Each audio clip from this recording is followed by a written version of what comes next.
Most people assume that being rich means you have a big bank account. But if you ask a rich person what it means to be rich, they'll tell you something completely different. The thing that wealthy people do is that they use the cash in the bank accounts as a means to an end. They use the cash as a means to get other assets, which is what they actually want to own. They use the cash to buy stocks. They use the cash to buy real estate that's producing rental income.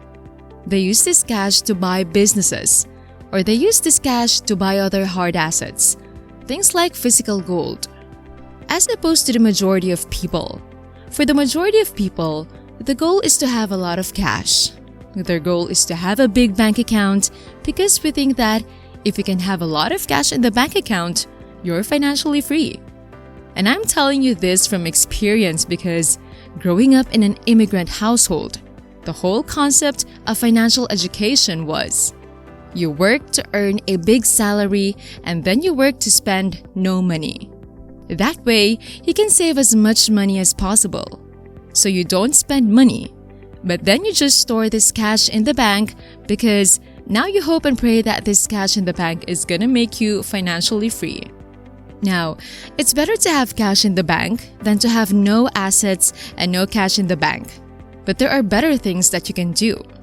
This is for all of you uncles and aunties out there that are listening and trying to figure out what to do with their money. What you have to understand is that the cash in your bank has been losing value for the last number of decades. And I'm not just talking about what happened post-2020. Even if you look back for the last 5 decades, our cash has been losing value year after year after year. The reason why is because of inflation.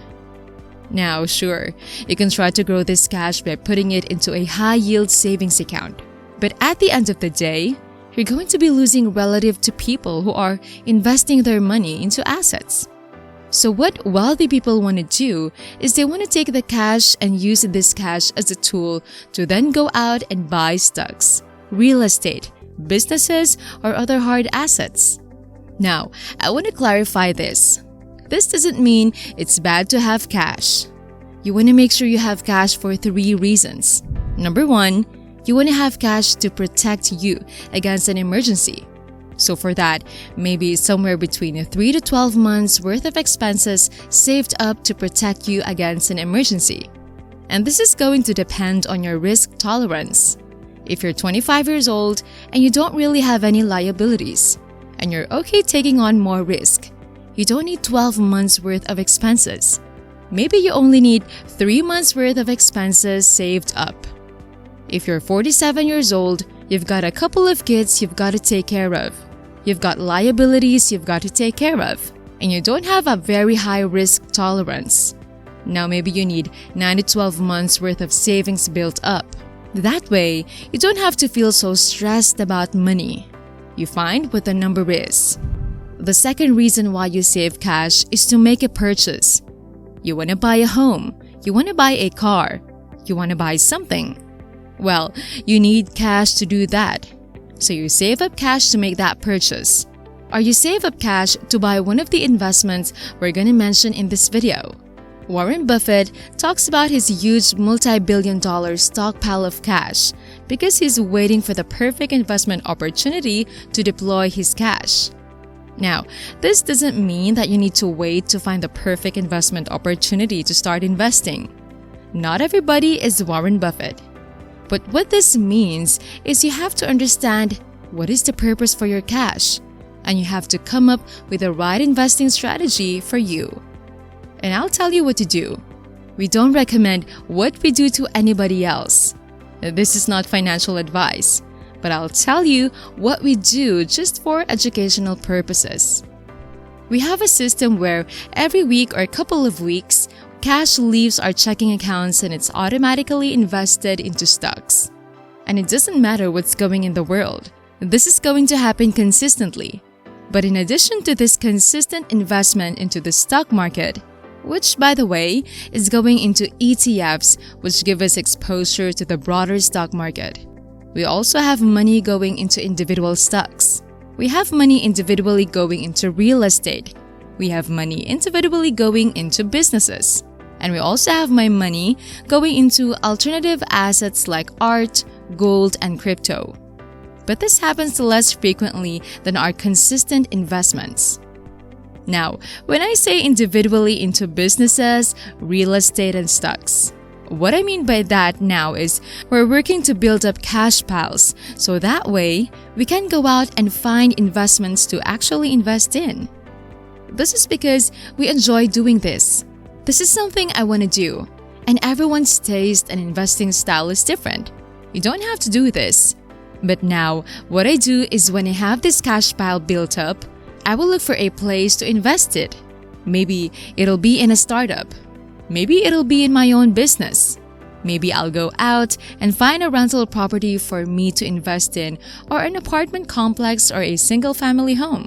Maybe it'll be a stock for me to go out and invest in.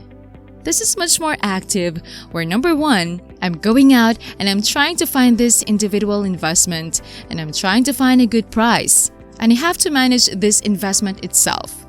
But this takes more work. It's not automatic. It's not passive. But this is in addition to my automatic and passive investing strategy. So now, what you want to do is understand and ask yourself, okay, what do I need to do to become wealthy? The way you become wealthy is not just by stacking cash. It's good that you're saving cash. That's good that you're stacking cash. That's part one. But now, you want to do part two, which is convert this cash into an asset that's actually going to pay you for owning it. But then there's also part three, and you've got to understand the life cycle of an investment, which is that investments don't go straight up forever. Investments go up and they go down. And the people that actually make money from their investments are not the people that make an investment for 6 months or 6 days or even 6 years. These are now the people that are investing their money for the long term. And now if you can become a buy and hold investor, where now you're holding on to investments for the long term, maybe even forever, now you have the opportunity to make much more money. But this requires you to build that psychology and understand market crashes happen. It's a part of our economic system. You could see the value investment go down. But if you own good investments, that creates an opportunity for you to go out and buy even more aggressively when things go wrong. And this is where it requires that type of psychology, because in conversations, I always get these interesting comments of people saying, you know, I started investing my money into the stock market, but then 2 weeks later, I saw my money go down. I'm really thinking of selling my investments. Or even worse, I sold out of that bad boy real quick. And it's such a frustrating thing, because if you really want to build wealth, it is not something that happens in 2 weeks, 2 months, or even 2 years. You have to stay consistent with your investments for the long term, at least a decade. We've heard this period of consistent and steady investing being called the decade of sacrifice. And that's exactly what it is. The decade of sacrifice means you've got to spend that time to spend less and earn more so you can invest the difference. And the reason why it's decade isn't just so you put your money to work for 10 years. It's so you can start building that foundation over the 10 years. That way we can build a real nest egg, a real asset portfolio that could start spitting off some dividends, or that can start really seeing some growth. But you've got to understand markets go up. Markets go down. Market crashes are part of our economic system. They've happened in the past, and they will continue to happen in the future. Yes, the stock market will crash again. Yes, we will see a real estate crash again. But we also know that stocks are going to be around in the future. We also know that real estate is going to be around in the future. So instead of being the person that's panic selling and just running away, understand the way that our markets work. That way, you can use this as an opportunity to go out and invest even more. Guess what? Wealthy people want to turn their cash into assets. Now, some people who are more involved with their investments are going to stack cash until they see a good investment.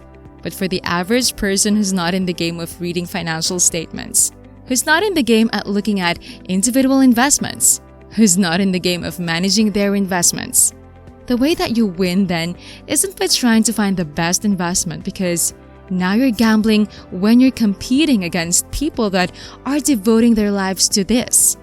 It's just by finding a way to keep regularly deploying your cash into your investments. And guess what? There are tools out there that will let you create an automatic investing system. There are apps that will let you invest in real estate. There are apps that will let you invest in stocks that will do this automatically and passively right out of your bank account. This way, if you don't want to worry about all the work that's required to find a good investment and manage an investment, that's okay. You can just throw your money into the stock market, into a portfolio that gives you exposure to the total stock market or to the S&P 500 or to the Dow Jones or the Nasdaq. And now, all you've got to do is just keep funding it. And this is how most people, the average person, can build wealth without having to take on all the stress of understanding how to manage and find good investments. That's all for this video. Thank you for watching. And as always, remember, financial freedom starts with an adaptable mindset. See you in the next video. Cheers!